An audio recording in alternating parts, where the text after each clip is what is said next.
প্রতিবার বিপিএলে হাইপ তুলে নামি দামি ক্রিকেটার এনেও নকআউট স্টেজ থেকেই ছিটকে যায় হেভিওয়েট রংপুর রাইডার্স। সেই আক্ষেপ ওরা কাটাতে চায় গ্লোবাল সুপার লিগে। চলতি মাসেই গায়ানায় গড়াবে 5 দেশের 5 সেরা ফ্র্যাঞ্চাইজির লড়াই। সাকিবের সার্ভিস না পেয়ে কিছুটা হতাশ রাইডার্স ম্যানেজমেন্ট। ক্যাপ্টেন সোহান বলছেন, পিচের কারণে রংপুরের পক্ষেও বড় কিছু করা সম্ভব। সাইফুল রূপকের রিপোর্ট।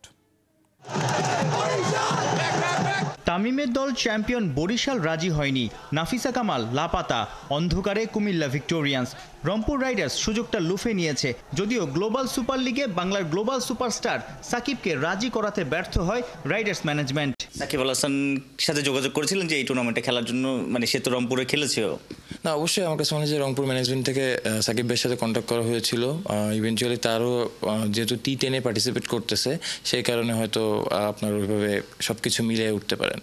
ওই কন্ডিশনে সাকিব থাকলে তো আপনাদের জন্য একটা সোনায় সোহাগা হতো না। অবশ্যই দেখেন, সাকিব ভাইয়ের মতো প্লেয়ার যে কোনো টিমে থাকলেই সেই টিমের আলাদা বেনিফিট সবসময় পায়। তার মতো আমার কাছে মনে হয় যে বোলিং, ব্যাটিং এবং সে মাঠে থাকাই আসলে প্লেয়ারদের জন্য অনেক বড় একটা ইম্পর্টেন্ট। সিপিএল এর দল গায়ানা অ্যামাজন ওয়ারিয়র্স, পাকিস্তানের লাহোর কালান্দার্স, ইংল্যান্ডের হ্যাম্পশায়ার, অস্ট্রেলিয়ার ভিক্টোরিয়ার সঙ্গে বাংলার রংপুর রাইডার্স। ক্যারিবিয়ান দ্বীপ গায়ানায় 27 নভেম্বর থেকে 8 ডিসেম্বর পর্যন্ত চলবে গ্লোবাল সুপার লিগ টি20। বড় মঞ্চে বড় স্বপ্ন দেখছে রংপুরের কাপ্তান নুরুল হাসান সোহান। গায়ানার পিচ তো সাবকন্টিনেন্ট টাইপের। হ্যাঁ, আমরা লাস্ট ওডিআই সিরিজ জিতেছিলাম ওয়েস্ট ইন্ডিজের। তো হ্যাঁ, 2022-এ। তো আমার কাছে মনে হয় যে সিমিলার আমাদের বাংলাদেশ টাইপের উইকেট, একটু স্পিনিং উইকেট থাকে। সো দেখা যাক এই বছর কেমন থাকে। কন্ডিশনের জন্য ব্যাটাররা তো, বাংলাদেশি ব্যাটাররা তো স্পিনটা ভালো খেলে। আপনি আছেন, যারা আছে, আফিফ আছে, সাইফ আছে, অনেকেই আছে, যাচ্ছে, শেখ মেহেদি আছে। স্পিন ডিপার্টমেন্টটা কেমন, যে ওই কন্ডিশনের প্রতিপক্ষদের আসলে ভেঙে চুরে দিতে গেলে স্পিনারদের আসলে ভালো bowling, wicket taking, delivery economical হতে হবে? না, আমার কাছে মনে হয় যে স্পিনাররা একটা ভালো রোল রাখবে। সেক্ষেত্রে ধরেন শেখ মেহেদি আছে, আমাদের হারমিত সিং আছে, তারপর রিশাদ আছে। তো আমার কাছে মনে হয় যে স্পিনার একটু আমাদের ভালো।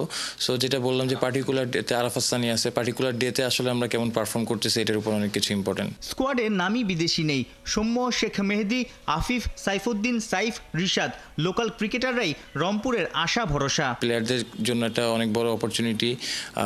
ইন্টারন্যাশনাল মানে সব প্লেয়ার ওখানে থাকবে। তো এখানে আসলে পারফর্ম করতে পারা এবং বাংলাদেশের হয়ে প্রতিনিধিত্ব করা সবসময় একটা প্রাউডের ব্যাপার। বিপিএলটাও ডিসেম্বরের লাস্ট উইকে, ডিসেম্বরের ফার্স্ট উইক পর্যন্ত আপনারা এই গ্লোবাল সুপার লিগ খেলবেন গায়ানাতে।